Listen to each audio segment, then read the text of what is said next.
दुनिया की सबसे बड़ी ताकतें टकराव की कगार पर हैं। अमेरिका ने यूक्रेन को फिर से हथियार देने का फैसला किया है, चीन ने जापान से प्रतिबंध हटाकर नई चाल चली है और रूस उत्तर कोरिया से मिसाइलें ले रहा है।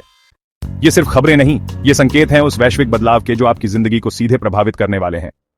इसलिए अगर आप दुनिया की राजनीति, युद्ध, अर्थव्यवस्था और ग्लोबल पावर गेम को समझना चाहते हैं तो इस वीडियो को अभी लाइक करें, शेयर करें, कमेंट में अपनी राय दें और चैनल को जरूर सब्सक्राइब करें ताकि हर अगली बड़ी खबर सबसे पहले आप तक पहुंचे। चलिए शुरुआत करते हैं दुनिया के सबसे ताकतवर देश अमेरिका से। संयुक्त राज्य अमेरिका ने यूक्रेन के साथ सैन्य सहायता और खुफिया साझाकरण फिर से शुरू करने का निर्णय लिया है, जिससे रूस के साथ 30 दिन के युद्ध विराम की संभावना बढ़ गई है। यह निर्णय जेद्दा में हुई वार्ता के बाद लिया गया, जहां यूक्रेन ने रूस की सहमति पर निर्भर एक अस्थायी युद्ध विराम की इच्छा व्यक्त की। इसके अतिरिक्त अमेरिका ने रूस पर उत्तर कोरिया से हथियार प्राप्त करने का आरोप लगाया है, जिसमें लगभग 9 मिलियन गोला बारूद और 100 से अधिक बैलिस्टिक मिसाइलें शामिल हैं, जो संयुक्त राष्ट्र के प्रतिबंधों का उल्लंघन करती हैं।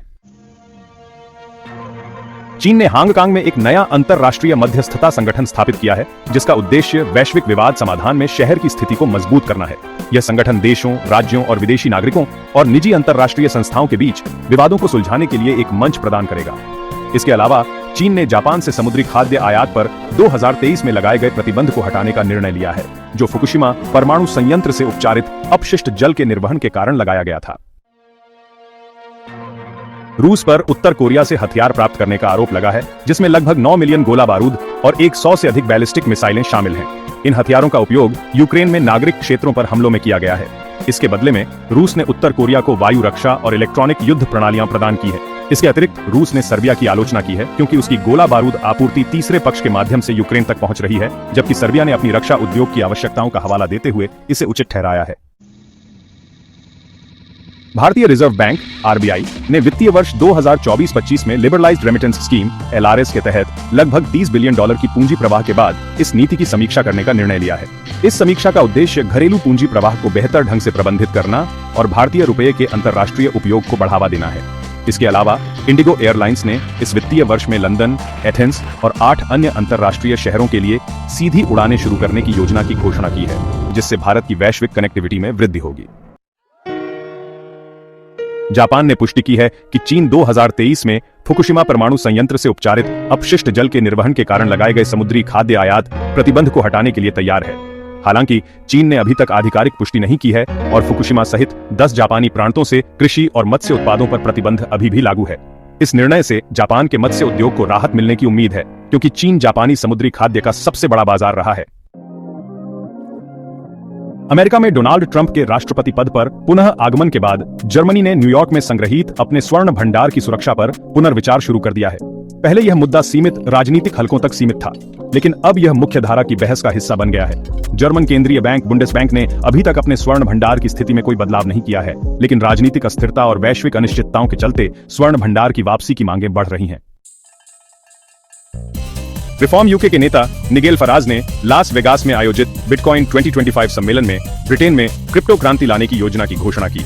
उन्होंने क्रिप्टो करेंसी और डिजिटल फाइनेंस बिल पेश किया, जिसमें डिजिटल संपत्तियों पर 10% पूंजीगत लाभ कर और बैंक ऑफ इंग्लैंड के तहत एक राष्ट्रीय क्रिप्टो भंडार की स्थापना का प्रस्ताव है। इसके अतिरिक्त ब्रिटेन में पहली बार किसी राजनीतिक पार्टी ने क्रिप्टो करेंसी में दान स्वीकार करने की नीति अपनाई है। फ्रांस सरकार ने 1 जुलाई 2025 से सार्वजनिक स्थानों जैसे पार्क, समुद्र तट, बस स्टॉप और स्कूलों के पास धूम्रपान पर प्रतिबंध लगाने की घोषणा की है, ताकि बच्चों को स्वच्छ हवा में सांस लेने का अधिकार सुनिश्चित किया जा सके।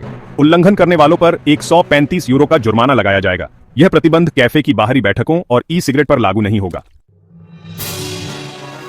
ब्राजील के राष्ट्रपति लूला दा सिल्वा ने घोषणा की है कि 2025 का संयुक्त राष्ट्र जलवायु परिवर्तन सम्मेलन यानी COP30 10 से 21 नवंबर के बीच बेलें, पारा में आयोजित किया जाएगा। यह सम्मेलन अमेजन वर्षावन के संरक्षण और जलवायु परिवर्तन के मुद्दों पर वैश्विक ध्यान केंद्रित करने का अवसर प्रदान करेगा। हालांकि सम्मेलन की तैयारियों के तहत एक नई सड़क के निर्माण को लेकर पर्यावरणीय चिंताएं भी उठ रही हैं, जिसे आयोजकों ने खारिज किया है। कनाडा में 2025 की वाइल्ड फायर सीजन ने गंभीर रूप ले लिया है, जिसमें अब तक लगभग 1376 आग की घटनाएं दर्ज की गई हैं और 1.58 मिलियन एकड़ से अधिक क्षेत्र प्रभावित हुआ है। मैनिटोबा और सस्केचेवान प्रांतों ने आपातकाल की घोषणा की है और लगभग 21,000 लोगों को सुरक्षित स्थानों पर स्थानांतरित किया गया है। इस आपदा में 2 नागरिकों की मृत्यु भी हुई है। इटली सरकार ने अवैध प्रवास को नियंत्रित करने के लिए 20 मिलियन यूरो लगभग $22 मिलियन की योजना की घोषणा की है। इस योजना के तहत अल्जीरिया, लीबिया और ट्यूनीशिया जैसे देशों की सहायता की जाएगी। ताकि वे अपने क्षेत्रों से अवैध प्रवासियों को उनके मूल देशों में सुरक्षित और प्रभावी ढंग से वापस भेज सकें। इस पहल का उद्देश्य लगभग 3,300 कमजोर प्रवासियों की स्वदेश वापसी सुनिश्चित करना है।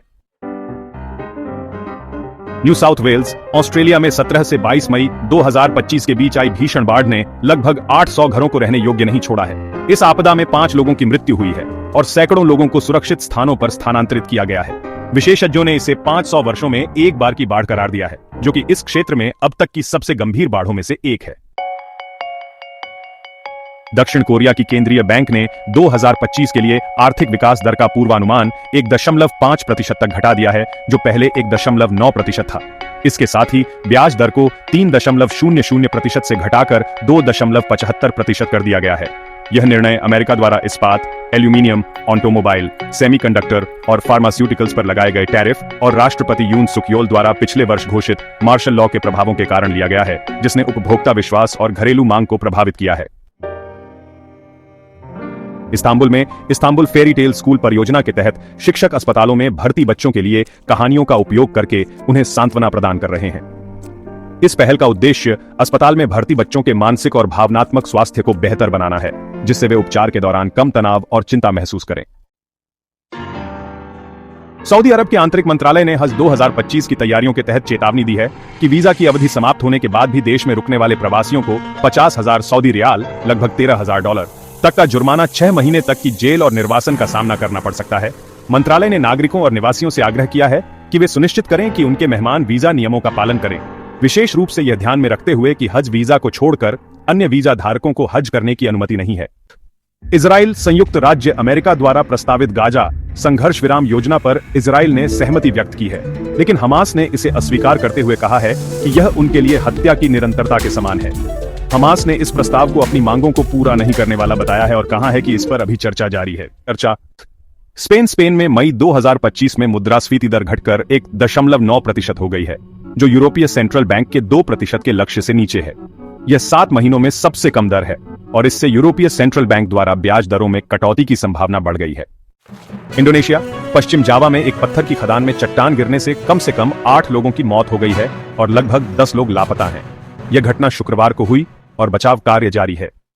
स्वीडन की अर्थव्यवस्था 2025 की पहली तिमाही में सिकुड़ गई है, जिससे ब्याज दरों में कटौती की संभावना बढ़ गई है।